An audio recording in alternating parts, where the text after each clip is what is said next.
Marte é o vizinho mais próximo da Terra. Durante décadas, nós estudamos o planeta vermelho, mapeamos seus imensos vulcões, sondamos suas crateras encrostadas e examinamos sua superfície rochosa. Agora mesmo, uma pequena frota de sondas em robôs de alta tecnologia faz sua ronda, procurando na áspera crosta sinais relevantes para a grande questão. Já existiu ou existe vida em Marte? Muitos cientistas acreditam que o planeta vermelho talvez ainda esteja escondendo a resposta por baixo de uma fina camada de gelo e poeira. Agora eles vão colocar sua teoria à prova. A exploração de Marte está entrando em uma nova era de descobertas. A NASA colocou uma nova nave, a Mars Reconnaissance Orbiter, em uma longa órbita elíptica em volta do planeta vermelho para uma excepcional pesquisa de 5 anos. Toda vez que observamos Marte com novos equipamentos, nós achamos coisas novas.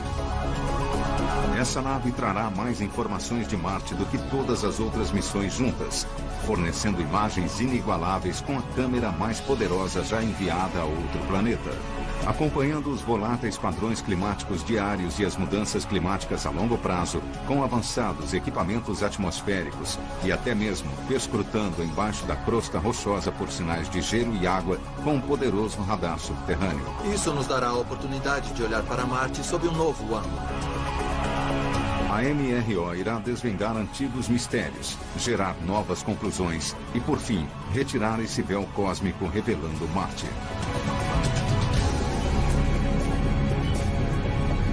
Marte em Foco. Marte está a cada dia mais claro. Com os últimos avanços realizados pelos cientistas da NASA, a nossa compreensão sobre o planeta vermelho ganha novos contornos. E o veículo que irá mudar para sempre a nossa visão desse planeta proibido é a Mars Reconnaissance Orbiter, ou MRO. Lançada do Cabo Canaveral, na Flórida, em 10 de agosto de 2005, a MRO já viajou mais de 7 meses, percorrendo 160 milhões de quilômetros para chegar a Marte e iniciar sua missão. Acoplados a essa gigantesca sonda de 2 toneladas, estão os mais modernos equipamentos de espionagem cósmica. Entre eles, 2 instrumentos que enviarão imagens detalhadas e dados sobre a atmosfera, a superfície e o subsolo de Marte. Vamos enviar os instrumentos mais avançados que a nossa nação já enviou a um planeta. A energia dessa sonda orbital virá de 2 enormes painéis solares, com uma envergadura de 13 metros de largura para absorver os raios solares. Na parte de cima, há uma imensa antena parabólica de alta capacidade, feita para enviar rapidamente grandes quantidades de informações. Obteremos 10 vezes mais dados do que as naves anteriores conseguiram obter na fase científica inicial. Colocar essa carga útil de 450 milhões de dólares na órbita de Marte requer dedicação e habilidade de centenas de profissionais da NASA, posicionados ao redor do mundo. Os responsáveis pela equipe da MRO são o gerente de projetos Jim Brad e o cientista de projetos Richard Zurek, do Laboratório de Propulsão a Jato da NASA, em Pasadena, na Califórnia. Os 2 estão empenhados em ver a MRO liderar o caminho na exploração de Marte. Mas antes, a nave deve ser desacelerada até a velocidade exata para entrar em órbita com sucesso. Essa enorme responsabilidade pertence a Jim Graff. Ele supervisiona a equipe de controle de missão aqui no laboratório. Neste modesto escritório espacial, Graff e sua equipe de operações monitoram e direcionam cada movimento que a MRO faz em sua jornada interplanetária para Marte. Peter, como está indo a nave? A nave está tranquila. Eles coordenam também toda a transferência de dados com as equipes domésticas da NASA e com as agências espaciais internacionais. A MRO utilizou cerca de 1.000 pessoas durante 5 anos para ser construída e depois lançada. E agora será mais um grupo de cerca de 300 a 400 pessoas para operá-la e garantir que ela realize sua missão, que é chegar a Marte, colher as informações científicas e analisá-las. É um grande desafio, São muitas pessoas que terão de fazer seu trabalho corretamente para que a equipe toda tenha êxito. Os cientistas da NASA não estão subestimando nada. Mais da metade de todas as naves enviadas ao planeta vermelho quebraram, colidiram ou sumiram no espaço. O sucesso da MRO depende do delicado processo de inserção orbital iniciado recentemente. Se a sonda não fosse capturada pela atração gravitacional de Marte, teria se afastado sem controle pelo espaço. Se ela se aproximasse demais do planeta, teria explodido na atmosfera e se perdido para sempre. Quando a MRO se aproximou do planeta pela primeira vez, ela passou por uma manobra angustiante denominada inserção orbital em Marte, ou MOI em inglês. Nesse momento específico, precisamos acionar nossos propulsores. Precisamos ganhar velocidade suficiente para que a gravidade de Marte nos puxe. Não vamos saber se tivermos êxito para entrar na órbita de Marte durante pelo menos meia hora, quando ela passar por trás do planeta. Esse será um momento de grande expectativa para todo mundo aqui. A inserção precisa acontecer ou perderemos a missão inteira. Se tudo sair conforme o planejado, a primeira órbita da MRO demorará 35 horas para se completar. A nave paira a 43 mil quilômetros acima do planeta para depois retornar a uma distância de menos de 240 quilômetros da superfície. A cada volta subsequente, a MRO será desacelerada de sua velocidade máxima, de mais de 17 mil quilômetros por hora, e a grande órbita elíptica será reduzida a uma órbita quase circular. O que nós precisamos fazer é reduzir essa órbita de 35 horas para mais ou menos 2 horas. E nós faremos isso com uma tática denominada aerobrake, em que a própria nave tocará de leve a borda da atmosfera de Marte. E ela utilizará a fricção com as moléculas da atmosfera para desacelerar, algo semelhante ao que aconteceria se você estivesse andando de bicicleta e abrisse os braços para diminuir a velocidade. Durante os próximos 7 meses e mais de 500 voltas, a MRO estará a uma altitude de voo de cerca de 270 quilômetros acima do planeta, uma altitude média mais baixa do que todas as sondas anteriores. Depois, em novembro de 2006, os cientistas ativarão à distância os instrumentos da carga útil da MRO e iniciarão a fase científica primária. O Dr. Richard Zurek lidera a equipe científica da MRO. Este é um modelo da metade do tamanho da Mars Reconnaissance Orbiter, para vocês terem uma ideia. Ele e seus colegas estão ansiosos para colocar a sonda em funcionamento. Com 6 instrumentos básicos a bordo, há muitos dados a serem coletados. O objetivo principal é encontrar sinais de vida em Marte. Isso que nós estamos vendo é o compartimento de carga. Isso ficará na frente para Marte quando estivermos em órbita ao redor do planeta. Este é o nosso grande telescópio, o instrumento HiRISE. É um gerador de imagens de alta resolução, com o qual nós nos aproximamos e olhamos os detalhes do que estiver na superfície. Para ver a área ao seu redor, nós temos o gerador de imagens de composição, ou CTX. Este instrumento tem uma abrangência maior e baixa resolução. Ele nos fornece uma cobertura regional. Este instrumento, a sonda climática de Marte, acompanha todas as mudanças atmosféricas durante um ciclo anual completo. Em relação à temperatura da atmosfera, o tipo de vapor d'água e o tipo de poeira que está soprando na atmosfera.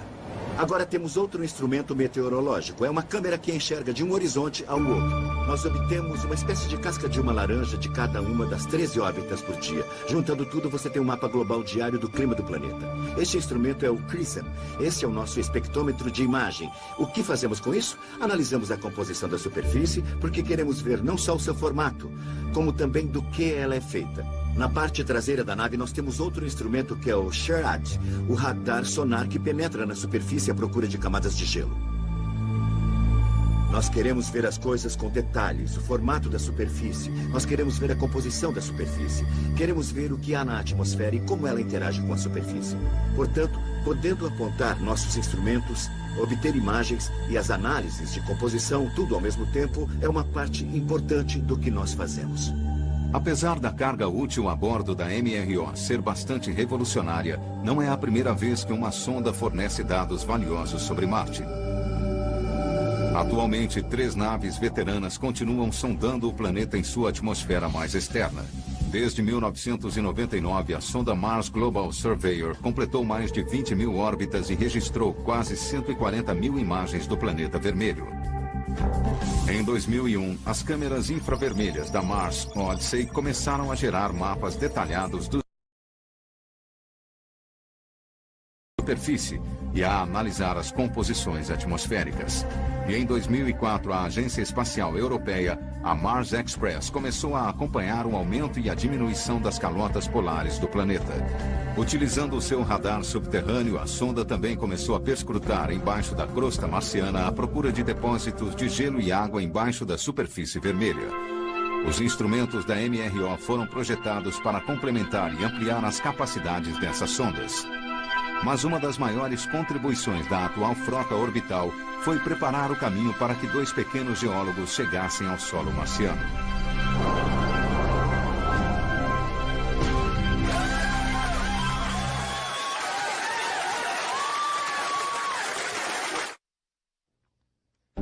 Durante décadas, a resolução das imagens de Marte captadas por telescópios e sondas era baixa demais para mostrar os detalhes mais específicos que os cientistas buscavam na superfície. Mas os Mars Exploration Rovers, ou veículos de exploração, Spirit e Opportunity, trouxeram novidades. A capacidade de se movimentar e ver novas áreas. Nós ficamos na expectativa quando esses assistentes robóticos abriram seus olhos mecânicos em 2004, dando-nos uma perspectiva totalmente nova do planeta vermelho.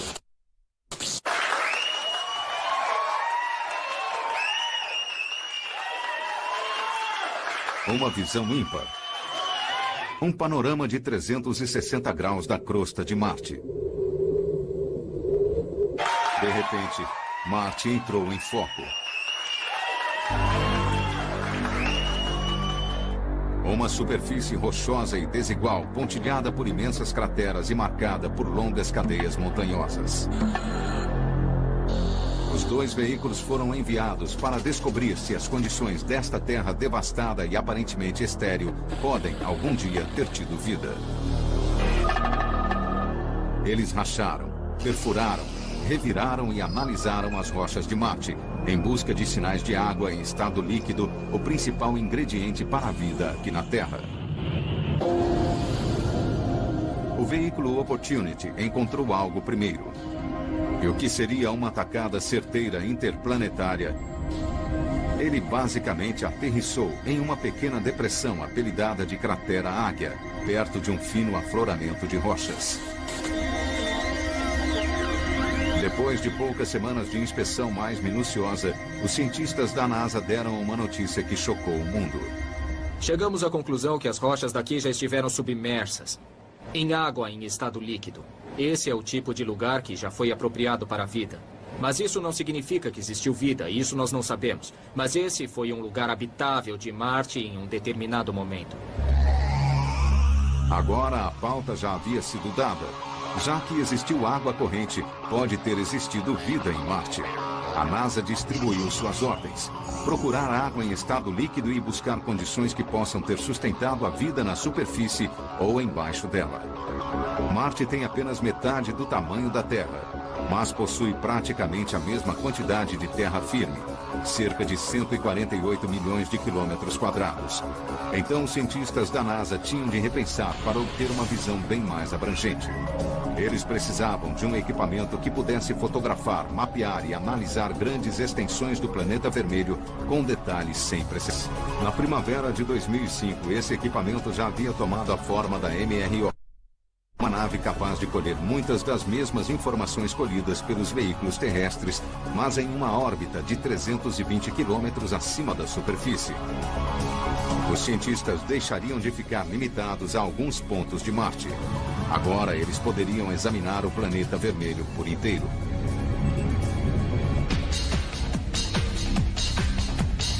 Aqui na Lockheed Martin Space Systems, em Denver, no Colorado, a MRO saiu das pranchas de desenho para se tornar uma realidade de 2 toneladas. Levou 5 anos e centenas de profissionais especializados para projetar a sonda e construir os instrumentos de sua carga útil polivalente. O cientista de projetos da MRO, Richard Zurek, está presente para acompanhar a HiRISE. A câmera de alta precisão será acoplada à nave. Cada vez que levamos uma nova geração de instrumentos para Marte, a fim de vermos mais detalhes do que podíamos ver antes, nós vimos novos fenômenos. Respondemos algumas perguntas e descobrimos que aquilo que pensávamos que Marte era, não era verdade. O que faz esta sonda ser diferente é que vamos ver Marte com detalhes onde antes não era possível ver. Essa sonda servirá de ponte entre a extensa cobertura das outras sondas até a resolução mais alta que nós vimos, mas só que em alguns poucos locais. Agora nós estamos tentando descobrir qual é o melhor lugar para o próximo pouso. Serão novamente os mesmos lugares? Talvez não. A resolução mais alta virá do olho da MRO no céu, a HiRISE, ou Experimento Científico de Imagens de Alta Resolução, o maior instrumento da sonda, pesando quase 70 quilos. É a câmera mais poderosa já colocada na órbita de outro planeta.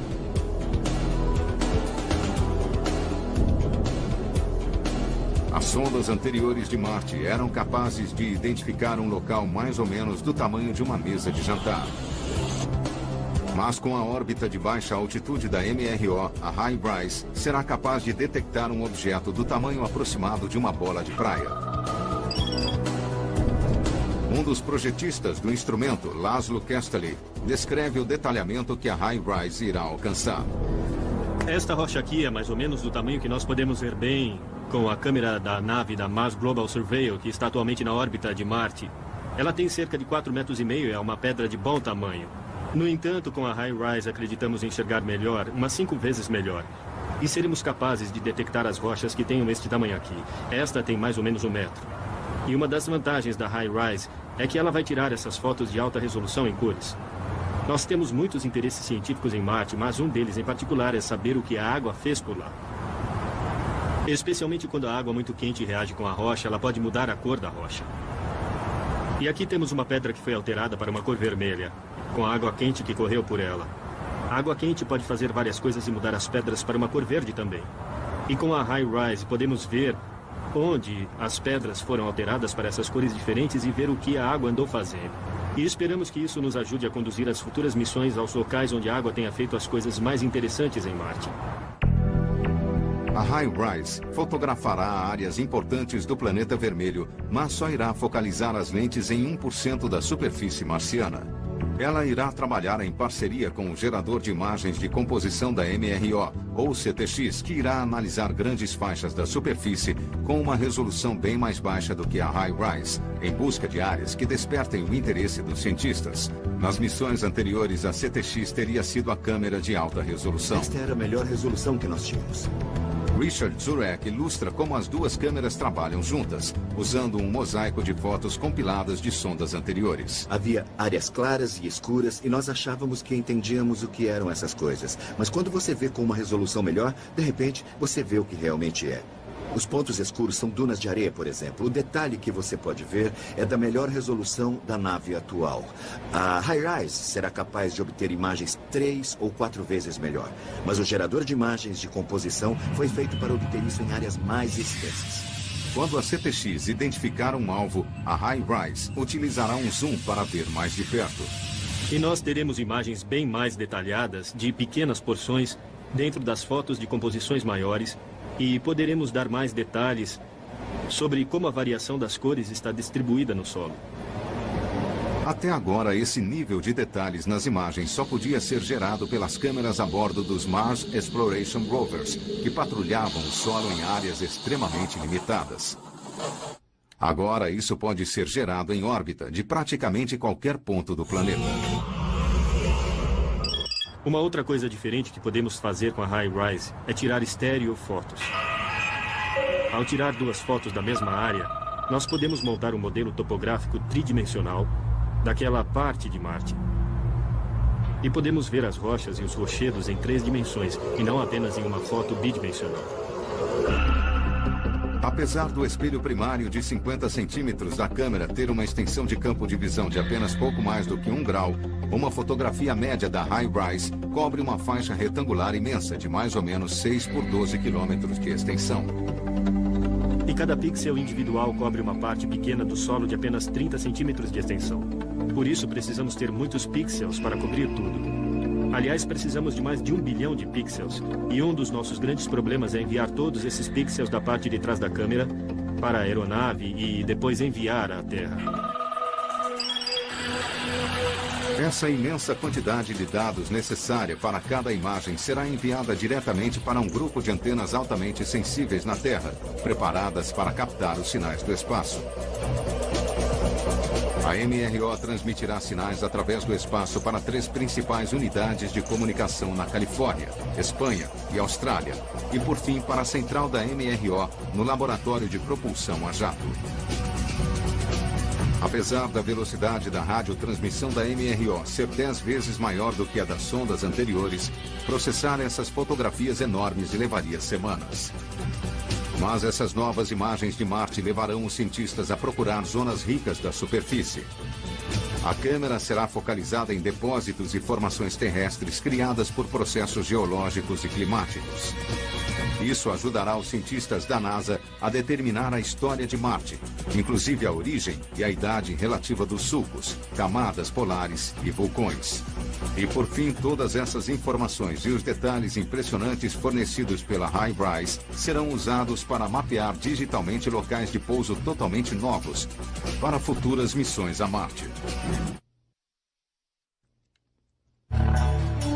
A Mars Reconnaissance Orbiter não começará a fase científica da missão até que o aerobrake tenha sido concluído com sucesso e entrado em uma órbita constante em novembro. Nos próximos 5 anos, um de seus principais objetivos será analisar a superfície de Marte em busca de sinais de água em estado líquido, o principal ingrediente da vida aqui na Terra. Durante o ano de 2004, os Mars Exploration Rovers da NASA continuaram a descobrir incríveis novas evidências de que a água em estado líquido já cobriu partes da superfície de Marte. O veículo de exploração Opportunity fez algumas das mais surpreendentes descobertas mais uma vez, após perfurar uma série de formações rochosas dentro da cratera Endurance. O que se concluiu do estudo geológico foi o retrato de um planeta que já foi repetidamente banhado por água em estado líquido. As descobertas do Opportunity na Endurance não deixaram dúvidas de que esta paisagem estéril já pode ter abrigado vida. Como resultado, a MRO será incumbida de achar mais rochas semelhantes àquelas encontradas na Endurance, mas em órbita, a quase 320 quilômetros acima da superfície. Essa é uma tarefa árdua, mas esta nave tem instrumentos poderosos capazes de determinar a composição mineral das rochas de Marte em órbita. O espectrômetro compacto de reconhecimento, ou CRISM, analisará a luz refletida pela superfície marciana. Seus sensores podem literalmente ver cada componente das cores da luz em todo o espectro, dos visíveis aos infravermelhos. Como cada minério reflete um conjunto de cores específicos, o CRISM poderá mapear a composição exata da crosta marciana. O espectrômetro irá coletar dados em seções do tamanho de uma casa, para ajudar os cientistas a se concentrarem em outras rochas que ficaram submersas na água e, potencialmente, em depósitos hidrotermais escondidos. A NASA criou o CRISM a partir de um dispositivo sensor remoto similar ao que já está em uso aqui na Terra. Esse espectrômetro se chama AVIRIS e tem sido usado para mapear tudo, desde as composições minerais dos vulcões do Havaí até o padrão de dispersão dos escombros no local das Torres Gêmeas em Nova York. O instrumento está acoplado a bordo da aeronave Twin Otter, um pequeno avião capaz de manter voo estável sobre áreas-alvo e uma velocidade baixa e constante de apenas 160 km por hora. O cientista da NASA, Dr. Robert Green, e seus colegas projetaram e construíram o AVIRIS. Oi, Tom. Oi, Bob. Como foi o voo? Um grande voo. Muito bem. Você nos trouxe um ótimo tempo. Hoje eles o colocarão para funcionar sobre os desertos da região central de Nevada para explicar como funciona o CRISM. Este é um instrumento AVIRIS que analisa imagens, fotografias da superfície terrestre, mas em vez de apenas 3 cores como nossos olhos enxergam, ele analisa 224 cores. E com essas 224 cores, nós podemos ver a interação de moléculas específicas com a luz e mapear essas moléculas.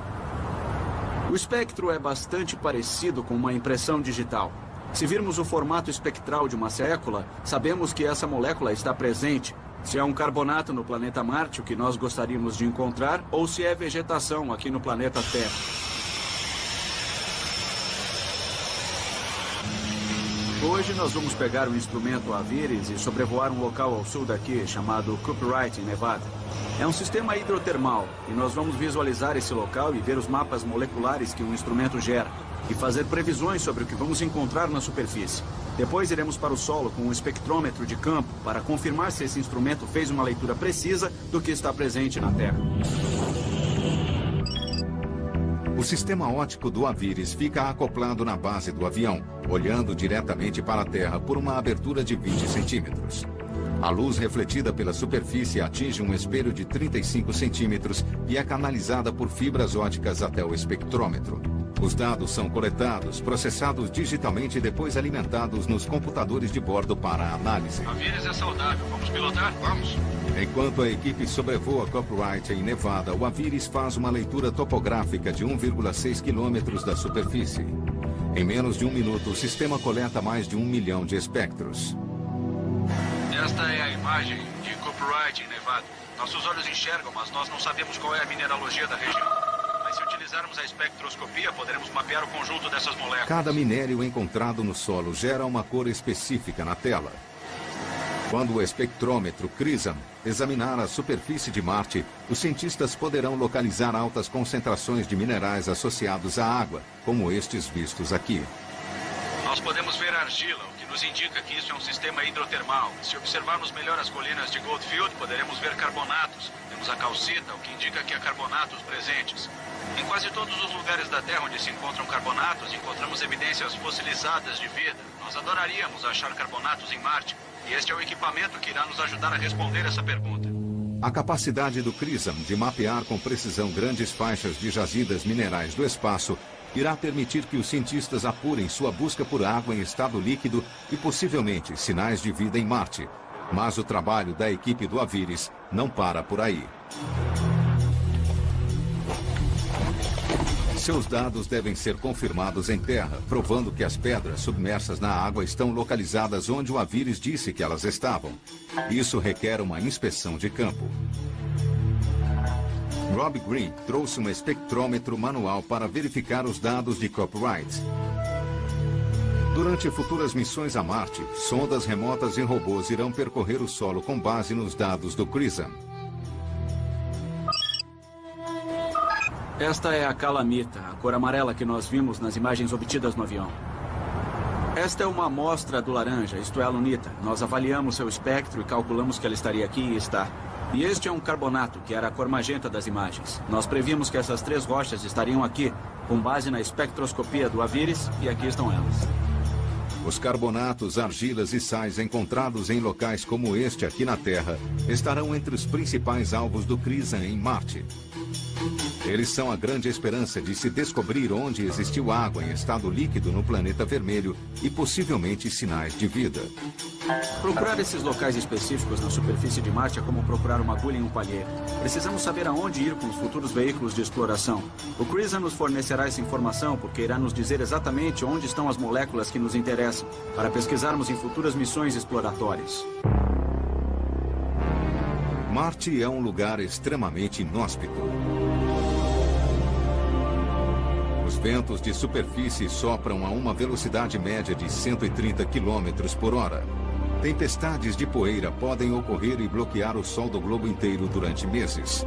A atmosfera composta de mais de 95% de dióxido de carbono não retém o calor do sol. As temperaturas gélidas da superfície variam entre 17 e 93 graus negativos. Um dos principais objetivos científicos da MRO será ampliar a compreensão sobre as mudanças climáticas do planeta vermelho. Nossa primeira ênfase é um ano de Marte, de observações científicas. Por que um ano de Marte? Porque poderemos ver todas as estações. E esse é um sinal climático que queremos registrar. Aliás, se há uma coisa que queremos saber, é como o clima de Marte mudou através do tempo. No passado, Marte tinha uma atmosfera mais quente e mais úmida. Os cientistas da NASA querem rastrear a história da água em estado líquido na superfície e estudar as condições que ocasionaram seu desaparecimento.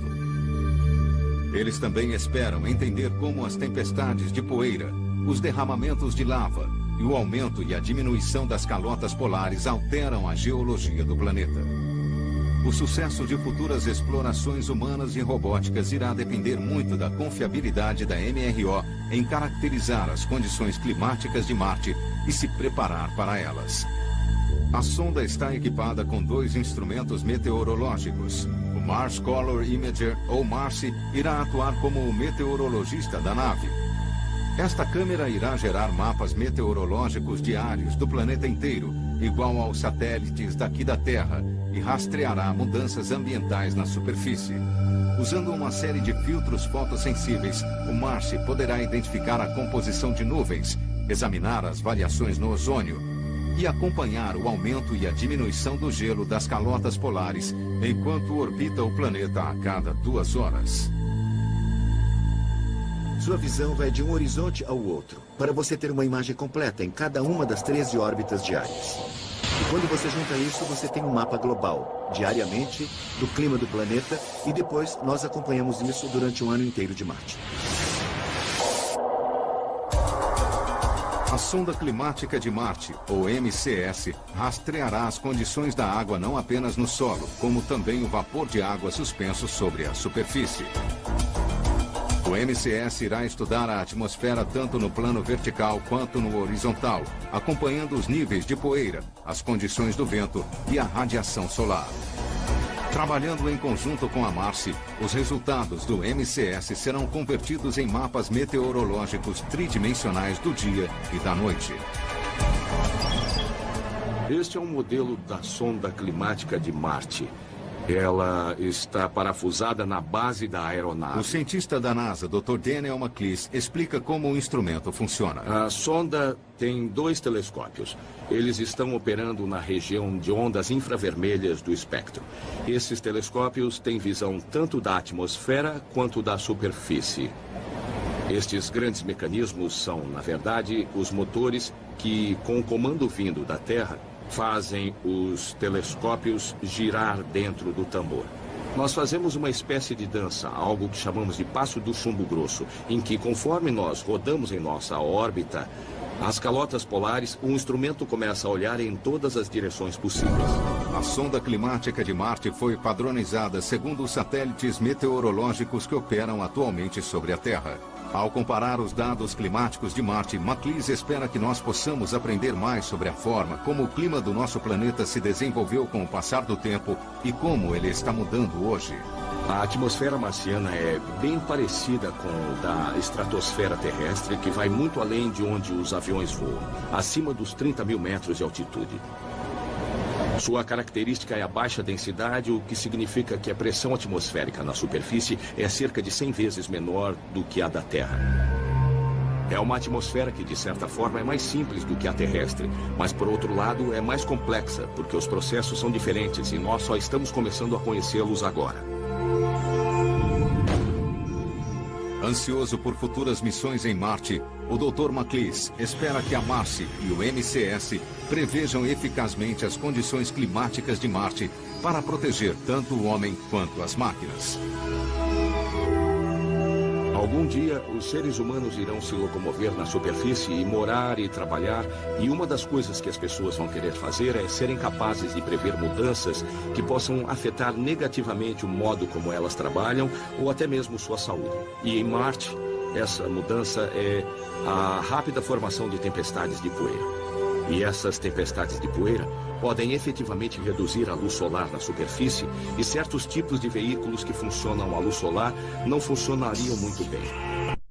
Isso pode dificultar a visão em uma longa distância. Há muitas coisas com que você deve se preocupar. A sonda da NASA, Mars Global Surveyor, tem registrado atividades de poeira na atmosfera do planeta vermelho há mais de 6 anos.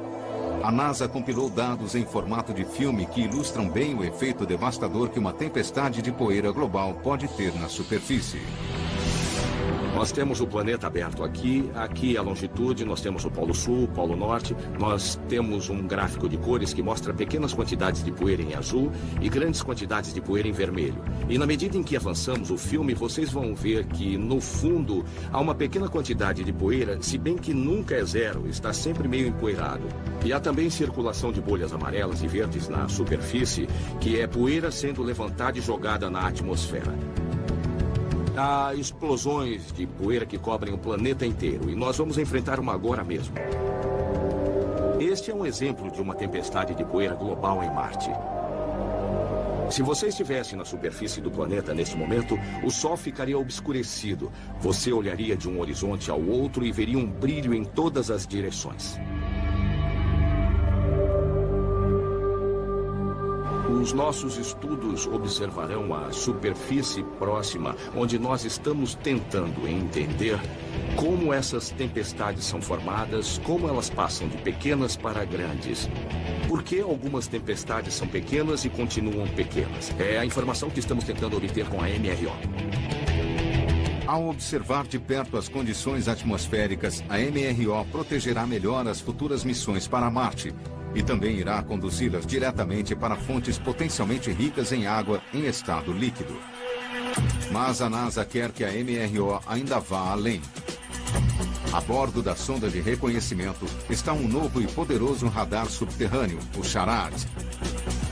Ele fará uma espécie de ressonância magnética, permitindo que os cientistas estudem camada após camada, bem abaixo da superfície do planeta, em busca de água e gelo que ainda possam estar presos em rochas subterrâneas. Até agora, nós estamos arranhando poucos centímetros da superfície ou sondando apenas alguns microns. Aquilo que os seus olhos veem é só o verniz, só a superfície disso. E agora, nós queremos entrar aí. Mas ainda é um mistério o que vamos encontrar. Um instrumento SHARAD, ou radar sonar, enviará as ondas de rádio para cima, atravessando 800 metros até a crosta do planeta. Depois, os receptores a bordo da MRO irão gravar e analisar os ecos para mapear as camadas subterrâneas.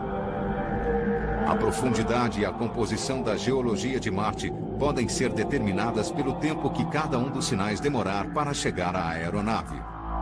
Com o SHARAD, a espaçonave deverá ser capaz de detectar água em estado líquido ou sólido em camadas subterrâneas com espessura de até 10 metros. Até agora, a sonda da Agência Espacial Europeia, a Mars Express, era a única espaçonave equipada com um radar de penetração de solo, denominado MARSIS. Ele pode penetrar cerca de 5 quilômetros para dentro da crosta marciana e já encontrou sinais de gelo e água subterrâneo em áreas localizadas. A antena de 10 metros da MRO irá se voltar para camadas mais rasas do que o radar da Mars Express, mas irá retornar imagens de alta precisão muito maiores. Ela será usada para estudar camadas subterrâneas de gelo, rochas e, possivelmente, de água em estado líquido que possam estar acessíveis pela superfície e para sondar a estrutura interna das calotas polares de gelo do planeta. Nós queremos ver se a parte de cima da superfície, que nós sabemos que tem um pouco de gelo, é apenas a ponta do iceberg ou se é, na verdade, uma parte de um subsolo mais profundo e permanentemente congelado. Se for muito profundo, pode realmente conter a água que estava na atmosfera bem no início da história do planeta. A próxima missão da NASA ao Planeta Vermelho será uma viagem de reconhecimento ao Polo Norte marciano. A tarefa será incumbida à nova sonda conhecida como Fênix. Data de lançamento, verão de 2007. Ela fará uma audaciosa aterrissagem perto da calota polar permanente, onde há uma abundância de gelo de água, mas cujo terreno é austero e acidentado. A sonda Fênix é parte do programa Scout da NASA. Ela irá se afixar perto da calota polar e conduzir experimentos de campo em solo rico em gelo. Se os dados da Fênix mostrarem sinais de vida na planície ártica, futuros veículos de exploração serão enviados para investigar. Em 1999, o Mars Polar Lander foi enviado a uma região parecida do Polo Sul do planeta. Ele sumiu durante a aterrissagem e nunca mais se teve notícias dele.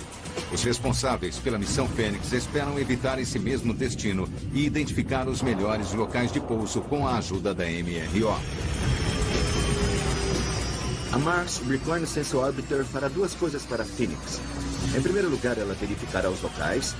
Vão escolher os locais de pouso antes de chegarmos. Assim, teremos um local principal e um reserva. Vamos dar uma olhada com a câmera de alta resolução e diremos: este é um local seguro para pousarmos e é um lugar cientificamente interessante para irmos também. Faremos isso cerca de 8 meses antes do lançamento. Quando formos sair de lá, vamos também analisar a atmosfera com nossos instrumentos e poderemos fornecer um boletim meteorológico antecipado para que eles estabeleçam os parâmetros do sistema de entrada e aterrissagem adequadamente. Uma vez na superfície, a Fênix cavará pequenas valas nas camadas de gelo polar com um braço robótico. As amostras das valas serão então examinadas em um mini forno e laboratório portátil para ver se elas contêm algumas das substâncias orgânicas necessárias à vida.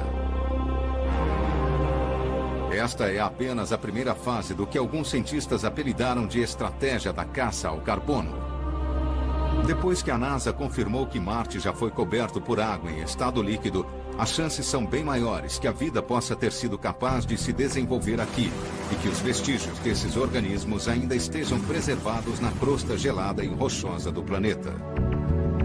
O próximo veículo destacado para achar essas formas de vida será o Mars Science Laboratory, que será lançado em 2009. Ele combina a ideia de um laboratório de campo remoto automatizado com a capacidade de locomoção do Spirit e do Opportunity. Bem, o que nós vamos fazer no Mars Science Laboratory é mudar o foco da pesquisa científica. Enquanto o Spirit e o Opportunity foram enviados principalmente para procurar sinais de água, e acharam, e foi ótimo, o Mars Science Laboratory irá para lá em busca de vestígios de matéria orgânica. O MSL será um veículo de exploração bem maior do que seus primos robóticos Spirit e Opportunity, capaz de percorrer mais de 30 quilômetros em busca de matéria orgânica. Mas o peso adicional de seu motor e de seu laboratório de bordo pode comprometer a segurança da aterrissagem.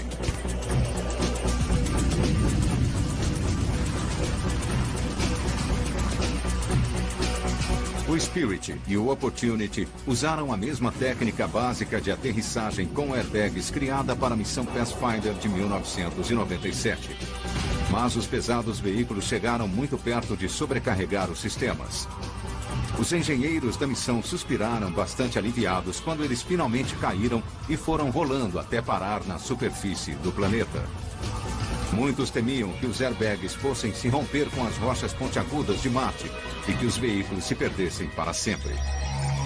Para que o MSL pouse, os engenheiros tiveram de inventar uma técnica completamente diferente.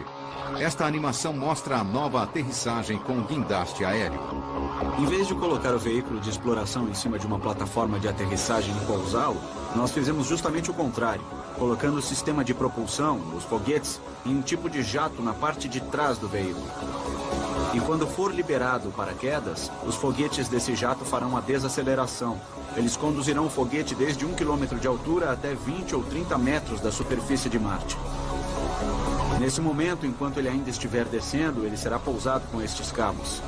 E aí nós teremos o veículo com sua mobilidade preparada, pronto para se locomover, pendurado em cordas que saem da plataforma do foguete, e continuaremos a descida até que o veículo chegue ao chão.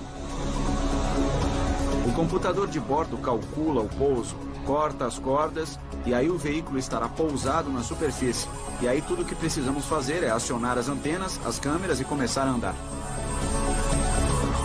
A MRO, a Fênix e o MSL são todos parte de um ambicioso projeto de enviar uma missão de coleta de amostras para Marte e, no futuro, mandar seres humanos para esse planeta inóspito. Essas missões enfrentam uma série de desafios aparentemente intransponíveis, mas o primeiro passo desse processo é determinar exatamente aonde no planeta o ser humano pode ir. Quando você pensa adiante em futuras missões, inclusive com seres humanos ao planeta, a principal questão é quais recursos existem lá. Eu não vou levar tudo da Terra se houver coisas que eu possa usar lá. A água é uma das principais coisas. Há também outro aspecto. Do que é feita a superfície? Quais tipos de minérios existem? Sabendo como é o ambiente, isso também ajuda a planejar o habitat. Estamos coletando informações básicas do meio ambiente para ajudar os técnicos a fazerem essas avaliações. O que é arriscado e o que não é, para que eu preciso me preparar, com o que eu posso viver. A Mars Reconnaissance Orbiter não começará a fase científica da missão até novembro, quando completará o aerobreak na atmosfera marciana e descerá a uma órbita de baixa altitude. Até lá, os cientistas continuarão a obter o máximo possível de novas informações com os notáveis pequenos veículos que já estão no planeta vermelho.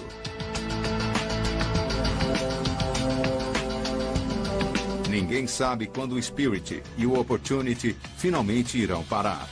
Os dois veículos já passaram do prazo de validade, mas continuam em condições operacionais, mas não há como limpá-los. E o acúmulo da poeira de Marte em suas células solares pode em breve fazê-los morrer de fome.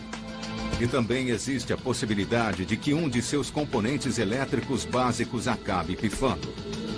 Se isso acontecer, os veículos podem repentinamente parar de responder e nunca mais serem localizados.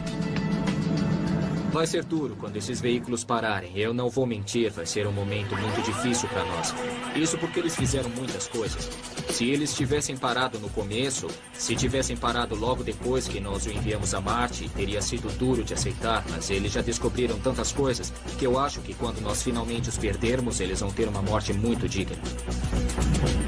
Sob a supervisão dos cientistas da NASA, a Mars Reconnaissance Orbiter dará o próximo grande passo na exploração de Marte, mapeando a superfície, procurando água e buscando sinais de vida no planeta vermelho. Uma coisa fascinante em Marte é que toda vez que nós o observamos com novos equipamentos, nós vemos coisas novas. Marte está sempre revelando alguma coisa toda vez que chegamos e pesquisamos. Em 2010, quando concluirmos a missão da MRO, teremos reescrito os livros científicos sobre Marte.